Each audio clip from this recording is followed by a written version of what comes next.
Exu matou um pássaro ontem com uma pedra que jogou hoje. Exu, aquele que carregou óleo em uma peneira. Exu Otá Orixá. Exu, aquele que sempre vence entre os orixás. Provavelmente você já ouviu esse nome, talvez distorcido, às vezes com medo. Mas hoje eu vou te contar quem é Exu, mas não o que os livros dizem, o que eu aprendi sendo iniciado, estudando Ifá, Candomblé e Ixexelabá, e entendendo por que eles precisavam destruir esse nome.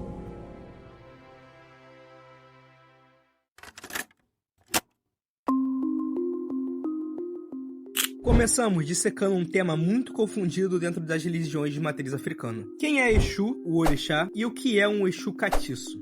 Exu, escrito dessa forma, se refere a uma divindade cósmica, um ser que está além do entendimento ocidental e humano. Ele é o senhor da escolha, senhor do tempo e senhor da comunicação. Se diz que antes de haver tudo, havia Exu, porque ele não se refere apenas como divindade. Ele é tudo que nos rodeia. Exu está tanto no átomo quanto na consciência humana. Se diz que a partir do momento em que você toma uma escolha em vida, Exu está lá, observando e testemunhando tudo, para que leve o que você faz para o Olodumare, que é Deus na visão africana, e para seus ancestrais, aqueles que já partiram. Por isso, dizemos que ele é o guardião do axé, palavra que significa vitalidade, força e tudo aquilo que tem vida em movimento. Mas se Exu é uma divindade cósmica e de difícil entendimento, o que são esses nomes que você conhece? Exu, escrito dessa forma, se dá a uma junção de entidades brasileiras. Provavelmente você já ouviu muito esses nomes. Dentre alguns, Tranca-Ruas, Exu Mirim, Exu Caveira. Também temos o lado feminino de Exu, que são as pombogiras, como Maria Mulambo, Maria Padilha, Pombogira das Sete Encruzilhadas. Mas há um segredo que poucos sabem. Todo Exu e Pombogira que você carrega não são os mesmos dos primeiros que receberam esse nome. Dentro de muitas tradições brasileiras, existe a compreensão de que essas entidades possuem ligação com a ancestralidade e experiências vividas. Algumas correntes entendem que espíritos que não concluíram determinados aprendizados retornam para aconselhar os vivos, recebendo nomes que representam uma atuação espiritual. Nessa visão, Exu volta para que você não cometa os mesmos erros que ele cometeu. Então, deixando bem claro, há uma diferenciação. Exu Orixá, ele se dá a uma divindade de origem africana. Exu Catiço já é uma entidade brasileira. E não é que um seja maior que o outro, mas é que são cultos diferentes.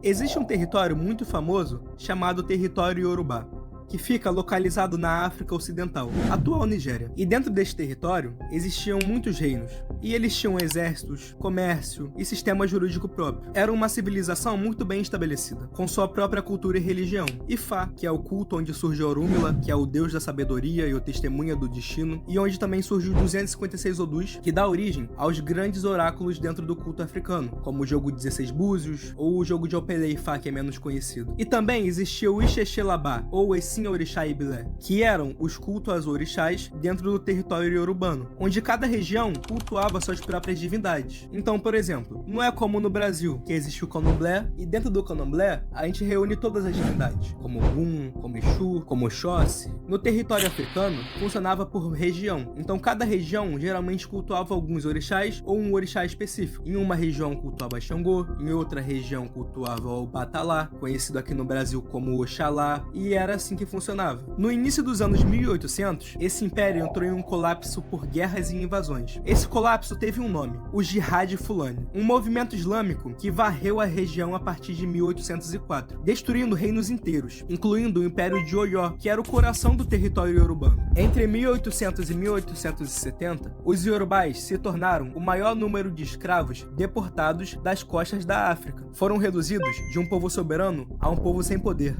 um povo sem crença e sem sua própria terra, em menos de um século.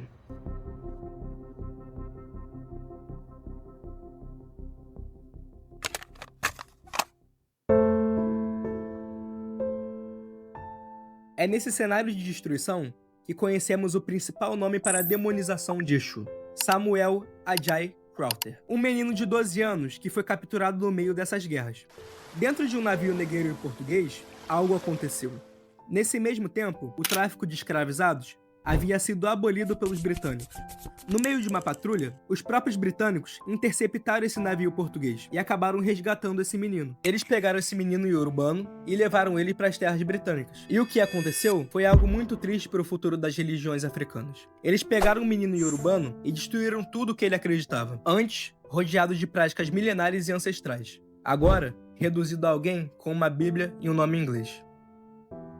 Esse menino cresceu e desempenhou um papel muito importante para a demonização do povo iorubá. Foi ele quem traduziu a Bíblia para o idioma iorubá, agindo contra o próprio povo após uma doutrina e apagamento histórico. O crime não aconteceu pela tradução bíblica em si, mas pelo que ele escolheu para essa tradução. Para Jesus, o nome foi simplesmente adaptado. Pegaram Jesus Cristo e transformaram em Jesus Cristo. Para o diabo, escolheram um nome já existente, o nome de Exu. Jesus ganhou um novo nome. O diabo ganhou o nome de uma divindade real que já existia. E esse é o legado vivo dessa tradução. E isso mostra que a colonização tem um poder muito maior quando o colonizado adquire por doutrina a visão do colonizador.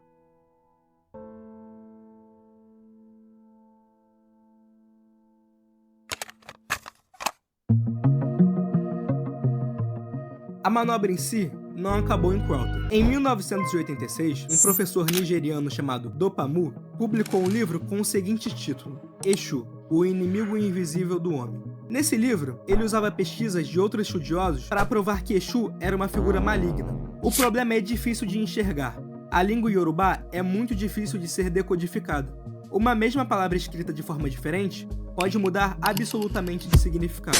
No português, quando mudamos alguma letra de certa palavra, ela pode alterar totalmente de significado. Como exemplo, casa e cama. Aos olhos de qualquer pessoa, a gente percebe que são palavras totalmente distintas. Apenas uma letra altera totalmente o significado. Porém, a língua iorubá é uma língua que possui muitas acentuações. E um acento em um lugar diferente pode mudar totalmente o significado da palavra. A palavra em questão é otá. Com um acento, essa palavra pode significar inimigo, e sem esse mesmo acento, pode significar campeão, aquele que sempre vence. Por isso, Exu Otá Orixá. Exu, aquele que sempre vence entre os orixás. Dois pesquisadores iorubais, chamados Daramola e Jeje, tinham publicado um estudo anos antes usando essa palavra, sem um acento, significando campeão. Dopamu usou esses pesquisadores como fonte, porém, alterou a palavra da própria fonte que ele citou. Isso só foi descoberto décadas depois por um pesquisador brasileiro chamado Luiz Marins, que foi verificar cada fonte usada por Dopamu e encontrou a alteração documentada. Por causa disso, Exu Otá Orixá, que é um elogio, uma saudação, virou simplesmente Exu, o inimigo dos orixás. Um acento se tornou séculos de distorção.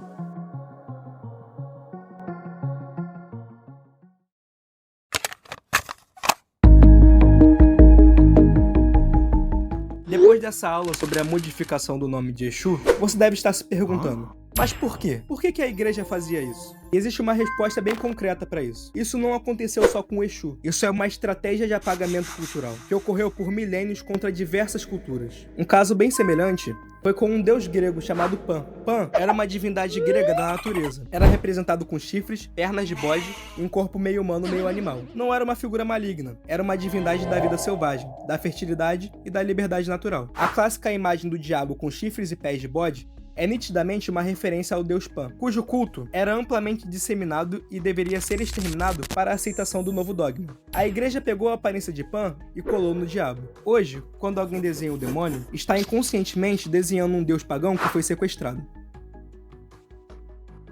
Cernunnos, deus celta das florestas. Cernunnos era a principal divindade celta ligada à natureza. Era representado sentado, com um chifre de cervo na cabeça. Cernunnos foi utilizado pela Igreja Católica para construir a aparência maléfica da bestialidade e selvageria do diabo. Mais um deus da terra e da natureza que foi transformado em símbolo do mal, para que o povo celta abandonasse a própria espiritualidade. E se você pensa que acabou por aqui, você está muito enganado. Inanna, deusa suméria do amor. Inanna era uma das divindades mais antigas da humanidade, cultuada na Mesopotâmia há mais de 5.000 anos, uma figura de poder feminino absoluto. Inanna se tornou Ishtar, que se tornou Astarte, e que eventualmente virou Astaroth, uma deusa da fertilidade que acabou se tornando um demônio masculino no topo da hierarquia demoníaca. Os três seguem o mesmo padrão, divindade central de um povo transformado em símbolo do mal. Como você me diz que isso é uma coincidência? Três culturas diferentes e o mesmo método. Quando o povo acredita nisso, ele não abandona só a divindade, ele abandona a própria identidade. Com o povo Yorubá, funcionou. Em 1953, apenas 13% dos nigerianos eram cristãos. Hoje, são mais de 40%. Não foi fé, foi engenharia.